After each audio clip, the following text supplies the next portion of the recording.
claro que hay erotismo, claro que sí. La oxitocina tiene que estar alta para poder amamantar, pero es acompañarlo, es decirle, lo estás haciendo bien.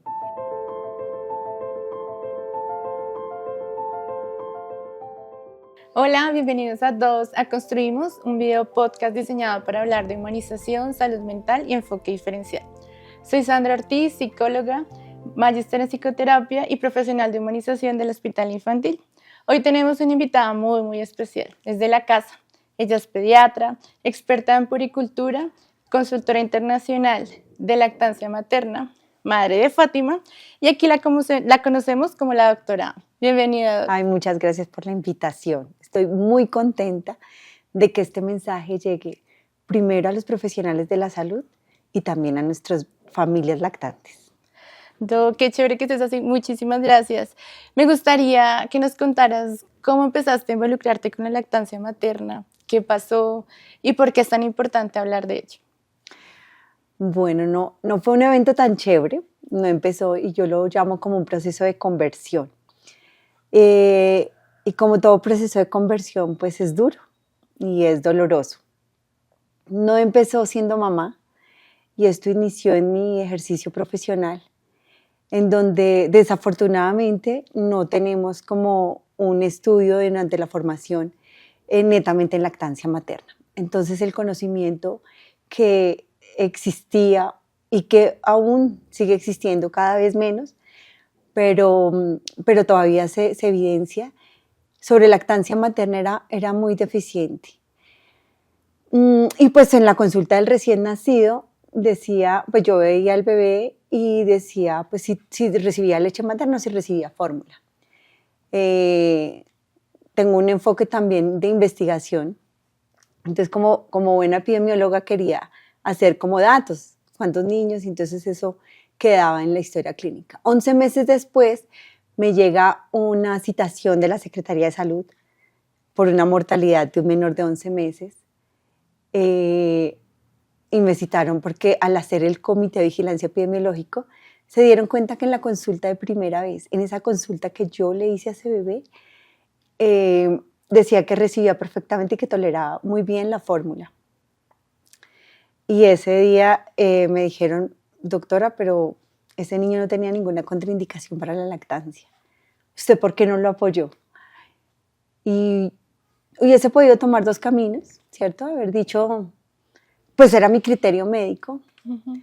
O el camino que decidí tomar de decir, ¿saben por qué? Porque no tengo ni idea cómo apoyar a una mamá. Y ese día me cambió la vida. Ese día me cambió la vida y bueno, ya después vino Fátima, años después, quien fue el doctorado y todo esto. Ok, muchas gracias por contarnos esa historia. Eso también hace parte de lo humano, ¿no? Que es el personal de salud y de reconocer también esas situaciones que debemos mejorar y que debemos fortalecer. Y de ahí quiero hacerte la siguiente pregunta y es, ¿cómo diferenciamos la lactancia materna de la lactancia humana? ¿Cómo lo podemos ver desde una mirada más integral? Pues esto ha sido un largo camino, ¿cierto? Y digamos que el mundo también ha cambiado. Y dentro de esos cambios también está que, por ejemplo, existan lactancias pues diferentes. Una lactancia que puede ser en una mujer que se percibe como hombre, ¿cierto? Y es una mujer que podría amamantar, pero no va a ser lactancia materna, ¿cierto? Porque ella no se percibe como mujer. Entonces, con todos estos enfoques diferenciales y con todo, desde la Liga de la Leche Internacional, desde OMS y desde muchos entes, digamos que a nivel gubernamental y no gubernamental, pues se decidió cambiar y transformar este nombre de lactancia materna a lactancia humana. Entonces esto, digamos que con el tema de la inclusión. Okay. O sea que podríamos decir que la lactancia humana le da una mirada más integral, que puede abordar todos esos aspectos social, la parte cultural, la parte poblacional dentro de sus contextos. Claro, ¿sí? Que sí, porque de hecho la lactancia humana trae como también una mirada antropológica, okay, una mirada cultural, ¿cierto? Por ejemplo, la lactancia extendida, ¿no? La lactancia cuando cuando siempre damos estas charlas en congresos con pediatras y en el Consenso Colombiano de Lactancia, hay una declaración muy importante que es hasta cuándo la lactancia, ¿no? Entonces dice, lactancia hasta cuando el binomio madre-hijo desee. Y recuerdo un pediatra en Boyacá que se nos acercó y nos dijo, no, esto a mí me cambia la perspectiva ampliamente porque se creía primero que la lactancia máximo 1 año, bueno, y ahora que máximo 2 años. Y si revisamos la antropología, si revisamos otras culturas, si revisamos, bueno, la evolución neurológica de un niño, la evolución social, comportamental de un niño, ¿hasta cuándo debería ir la lactancia?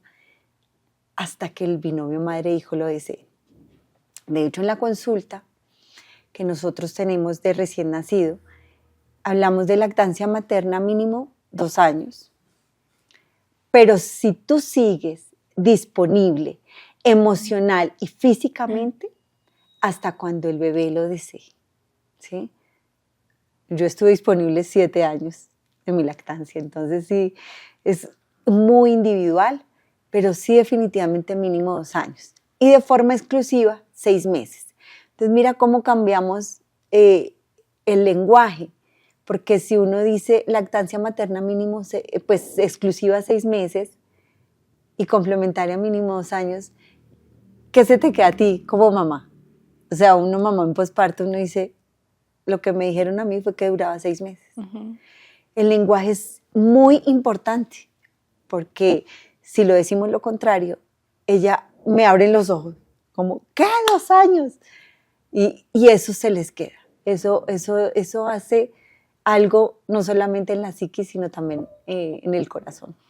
Sí, además que también lo hablábamos hace rato, y es todo eso que conlleva a nivel psicológico y a nivel físico los cambios que presenta una mujer en su cuerpo y los tabús que también se pueden dar en la sociedad frente a lactar, ¿sí? Y frente a hacer un proceso tan natural pues, que se da en la mujer y que a veces es castigado pues, por la misma sociedad.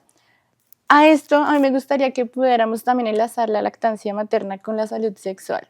¿Cuál es tu mirada frente a esto? Es un tema muy bonito, pero sigue siendo un tabú.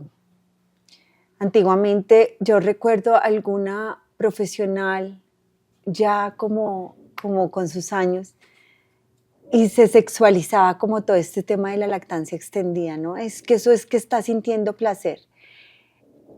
Por supuesto que hay placer, por supuesto que hay oxitocina, porque la oxitocina es la hormona del amor, es la que lo mantiene a uno con una sonrisa todo el tiempo.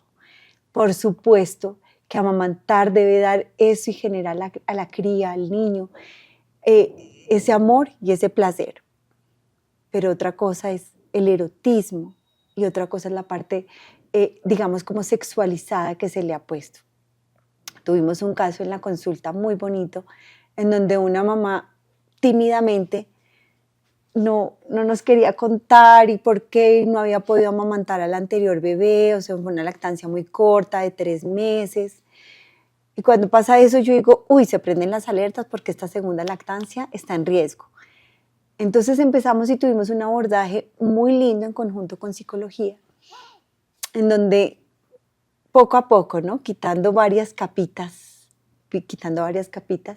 y ella en la mitad pudo decir, es que mis pechos son placer, y yo también siento mucho placer, y a mí me da un tema que mi bebé lo coja. Cuando ella lo puso sobre la mesa, y pudimos contarle y expresarle todo esto que estamos expresando aquí, de decirle que no se culpe por eso, que de todas formas es separar lo que es el alimento de lo que es la parte sexualizada. Culturalmente, socialmente, los pechos venden, ¿cierto? Entonces el seno que se muestra, el escote que está, ese sí está aceptado. Pero la mamá que saca su tetica para amamantar, esa no, esa la tachan. Entonces, yo soy un poco, digamos, como irreverente en ese tema y decidí traer a mi hija, bueno, fueron cosas coyunturales, pero de los 4 a los 6 meses me la traían a amamantar. Y yo dije, nos sentamos ahí en la cafetería, nos sentamos en el Dunkin', y yo sacaba mi bata y pasen, vengan todos, ¿sí? Porque este es un tema muy cultural, que poco a poco, hoy en día, una enfermera profesional que trabaja muchísimo en lactancia, un día me dijo, porque yo estaba muy angustiada de que la gente no quería amamantar, me dijo, hace muchos años me dijo, doctora, tranquila, es la época que más se amamanta. Y yo dije, es verdad, hoy en día, o sea, es más la gente que amamanta que no. Pero de todas formas sí es un tema muy, muy cultural, que tenemos que empezarlo a quitar, que en nuestras salas de lactancia sea toda la sala, ¿cierto? Que no nos dé ni pena ni nada poder amamantar. Eso es como poder separar. Claro que hay erotismo, claro que sí. La oxitocina tiene que estar alta para poder amamantar, pero es acompañarlo, es decirle, lo estás haciendo bien. Mira cómo te mira tu hijita, mira cómo te mira tu hijito, mira cómo te toca la piel, qué lindo. Y ahí cualquier cosa de erotismo tiene que caer, tenemos que cambiar el chip. Claro que sí. Además que en esas primeras experiencias de la lactancia materna también se generan muchos miedos, muchos temores. Y sí considero, varios aspectos importantes. Uno, la información que es verídica, la que es basada en evidencia, que ahí es importante que las mujeres también se puedan acompañar con los profesionales en salud que son expertos en estos temas. Lo digo porque también en redes sociales pues vemos mucha información que a veces puede generar que uno tenga habitación frente a eso. Además, porque cuando uno habla con las mamás, el tema de la lactancia, inclusive dicen que es un poquito más difícil que el mismo proceso de gestación o el mismo proceso de parto. Puede ser por una experiencia y desde ahí que sí sería importante que estos temas se hablen desde la gestación y la importancia de las redes de apoyo y del acompañamiento en el posparto.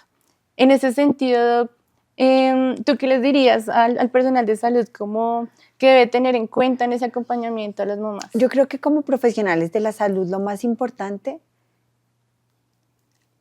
como seres humanos es sanar nuestra propia experiencia o la no experiencia.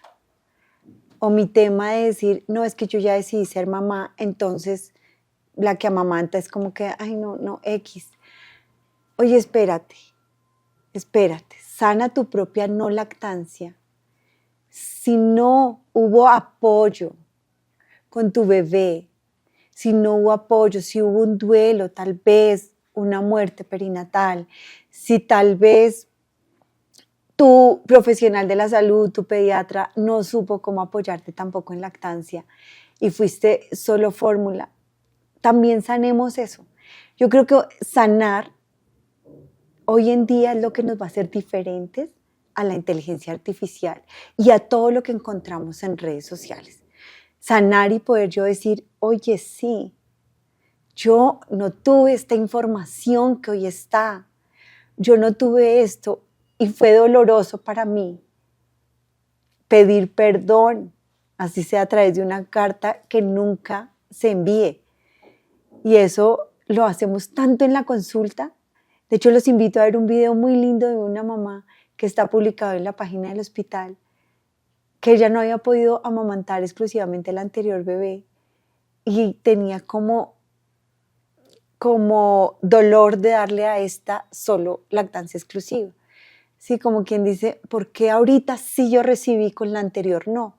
Entonces el cerebro, el inconsciente termina diciendo, ay no, para los dos igual, a los dos los trato igual. Pero ella en el fondo quería darle solo tetica a su nueva bebé. Uh-huh. Y es muy lindo porque nos dimos cuenta hasta en la tercera consulta, en el tercer control, y pudimos hacer ese proceso de sanación, ella lloró. Entonces yo digo, si ella lo pudo hacer, nosotros como profesionales de la salud también podemos hacerlo. También podemos decir, oye, yo hubiese querido algo distinto. Y seguramente también me está pasando, me va a pasar con Fátima, porque todos tenemos que darnos cuenta de que, oye, lo que yo estoy diciendo hoy puede que mañana cambie. Y darnos esa oportunidad de decir, mira, antiguamente, pues los pediatras no sabíamos de lactancia. Y es como un perdón global a todo el mundo, decir, qué pena, no supe acompañarte en tu lactancia porque yo desconocía, yo misma desconocía cómo apoyarte en la lactancia. Hoy es distinto, hoy son cosas diferentes. Entonces es como sanar ese evento, dejarnos guiar por personas que saben, por documentos como el Consenso Colombiano de Lactancia, por documentos de OMS, de UNICEF, para no seguir diciendo todo esto de lactancia 20 minutos y cada 3 horas y que solamente que si el niño no ha comido, entonces tienen que primero darle la comida y luego la teta, o sea, cosas que ya están completamente reevaluadas, como volver y decir, oiga, ve, eso que yo creía antes, ahora ya no. Como ese pediatra lindo que yo les contaba de Boyacá. Me dijo, voy a cambiar. Y tenía 70 años. O sea, uno dice, wow, si va a cambiar a los 70 años, como nosotros que tal vez vamos por la mitad o los que están iniciando, lo van a hacer. Las enfermeras, ¿cierto? Que no digamos como, es que a mí me fue así. Cuando yo trabajaba en yo no sé dónde era así. Sí, era así antes, pero hoy podemos tener un nuevo conocimiento desde el amor, desde la sabiduría y desde el perdón. Doc, bueno, pues con esta apreciación finalizamos.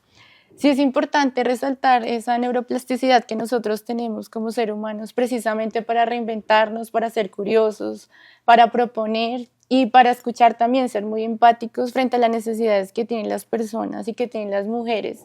Hace rato lo hablábamos, Doc, y es que esto se tiene que ver desde una mirada muy integral, no separar lo psicológico, lo emocional, la parte física, y de cómo todo va en un acompañamiento, en una consulta. Tú me decías ahorita, en mi consulta médica, yo hago también un proceso de escucha, yo hago también un proceso de sanación, como nos lo decías.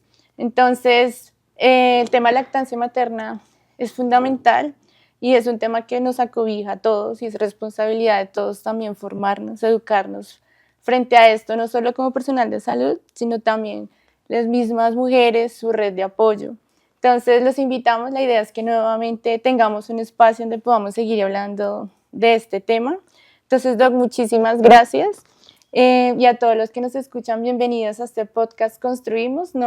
Recuerden que hablamos de humanización, enfoque diferencial y salud mental. Doc. No, pues muchas gracias por la invitación. Quiero que se lleven 3 cositas muy sencillas, que la lactancia no es fácil. Uno, que si apoyamos a una mamá desde el punto de vista integral, vamos a tener éxito con la lactancia. Y si nosotros sanamos nuestra propia experiencia, vamos a saber cómo apoyar a una mamá.